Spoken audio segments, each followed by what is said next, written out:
Okay, so now let's look at tables and graphs. With tables and graphs, all we're basically doing is we are matching coordinate pairs with the table and the graph, obviously. So with a coordinate, it's x value and y value. So you always start at the origin, and the x is going to take you left and right, and the y is going to take you up and down. Okay, so on this problem that we did, all we're doing is taking our values. So let's see, if I do 4 and 1.5, I'm going to start at the origin. I'm going to go over to 4, and I'm going to go up 1.5.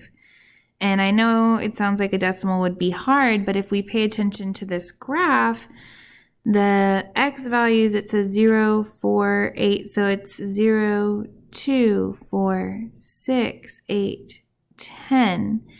And then up here is 3, 6, 9, 12, 15. So half of 3, between 3 and 0, is 1.5.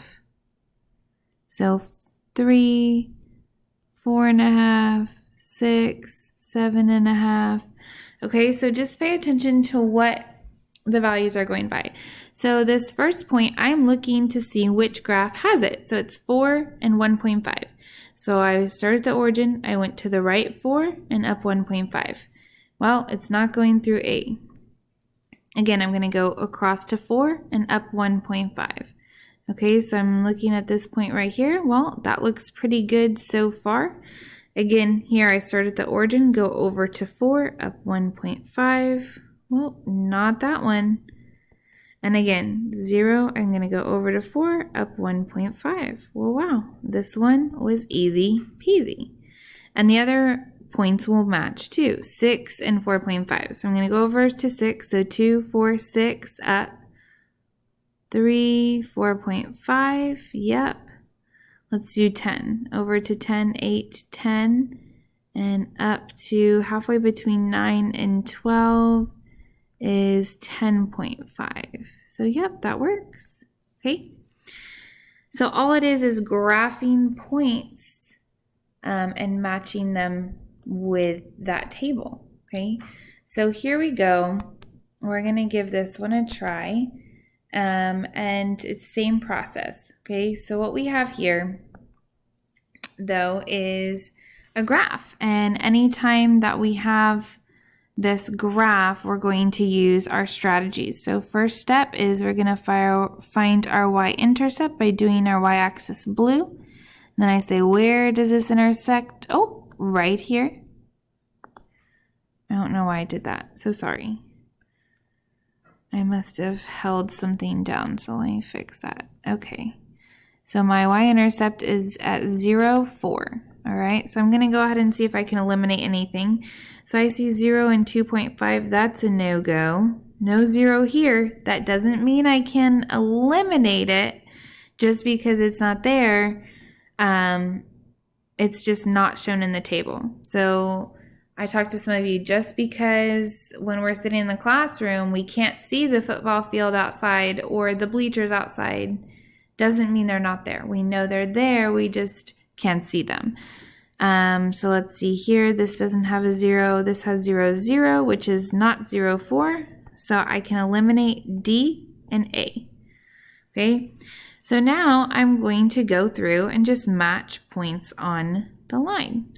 So like, for example, both of these have -2 and 1.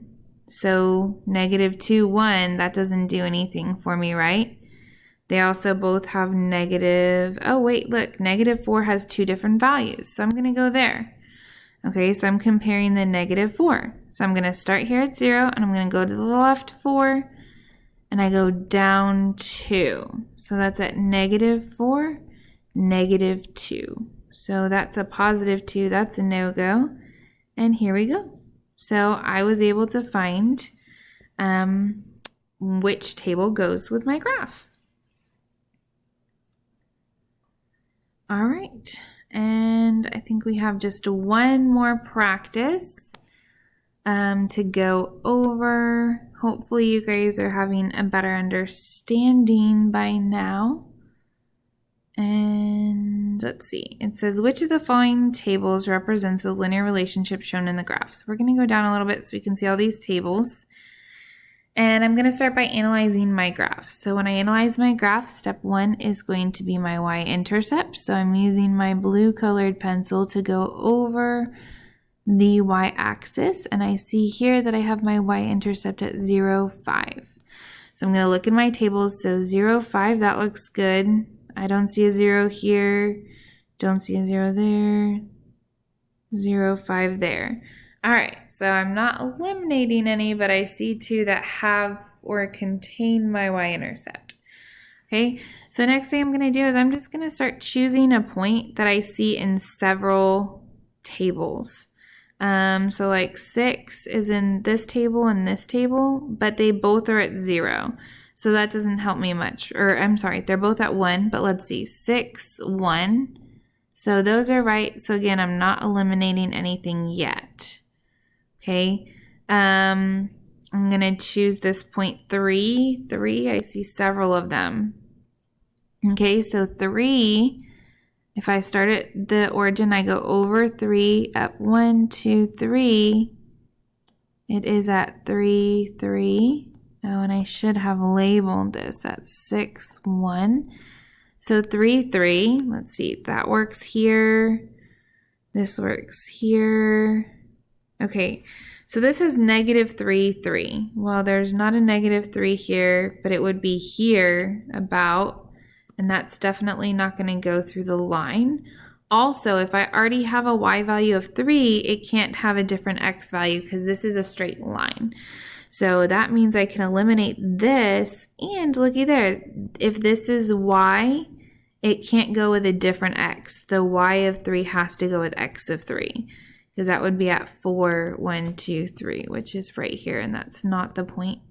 So now we're down to A or C, right? Because I eliminated that, and I eliminated that. So let's just go ahead and check this last point up on A and see what we get. So this last point on A has 9. 9, -1. Well, by golly, that looks pretty good there. All right, so I'm going to go with an answer of A.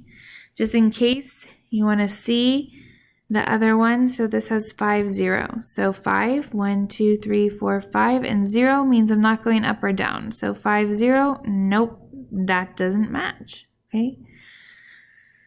All right, guys, so hopefully this helps. Make sure you keep practicing and get ready for our test on Thursday.